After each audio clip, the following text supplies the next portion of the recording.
Hello everyone, আসসালামু আলাইকুম। কী অবস্থা, কেমন আছেন সবাই? আশা করি সবাই ভালো আছেন। আলহামদুলিল্লাহ, আমিও অনেক ভালো। সো সবাই অলরেডি জেনে গেছেন 17 Pro Max লঞ্চ হয়েছে। কেনার উদ্দেশ্যে রওনা দিলাম মালয়েশিয়ার জোহর Bahru JB city square Apple স্টোরে। সো সবাই সাথেই থাকুন, ভিডিওটা উপভোগ করতে থাকুন। দেখুন আমরা অ্যাপেল স্টোরে যাইতেছি। এখানে আবার দেখা যাচ্ছে মেসেজ সেন্টারের নাম্বার দেওয়া, তো যোগাযোগ করুন, নাম্বার তো আছেই। সো হাঁটতে হাঁটতে চলে আসছি সিটি স্কোয়ারের ভিতর অ্যাপেল স্টোরের সামনে। তো দেখতেই থাকুন, অ্যাপেল স্টোরে যাইতেছি। 3জন আসছি আমরা।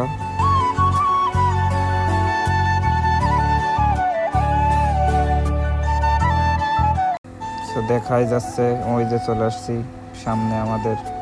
আর সামান্য একটু গেলেই দেখা পাবো হয়তো দোকানের সামনে 17 Pro Max-এর অ্যাড দিচ্ছে। দেখা যাক ভিতরে আছে কিনা। সো অবশেষে চলে আসলাম অ্যাপেল স্টোরে। তো এসে দেখি এখানে তো এখনও 17 Pro Max আপডেট রিলিজ হয় নাই। অ্যান্ড দেখি সেই পুরানো 16 Pro Max। সো আর কি দুঃখের বিষয়, এটা নিয়েই ঘাটাঘাটি করলাম, দেখলাম, ক্যামেরা শো আপ করলাম একটু।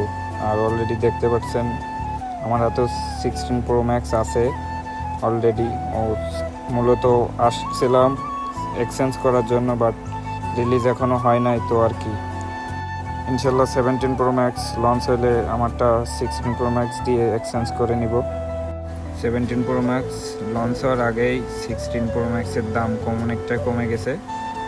তো দেখতেছি বাইরের আরও যে ভাই ব্রাদার আছে এরা নিতেছে, ফোন দেখতেছে, সবাই হতাশা নিয়েই আবার ব্যাক করতেছে। বাট এখনও রিলিজ হয় নাই, তো আর কি দুঃখের বিষয়। 17 লঞ্চ হলে অবশ্যই এক্সচেঞ্জ করা ভিডিও নিয়ে আসবো। সো ভিডিওটা এই পর্যন্তই। সবাই ভালো থাকবেন, সুস্থ থাকবেন, আমার জন্য দোয়া করবেন। ভিডিওটা ভালো লাগলে অবশ্যই লাইক, কমেন্ট, শেয়ার করবেন।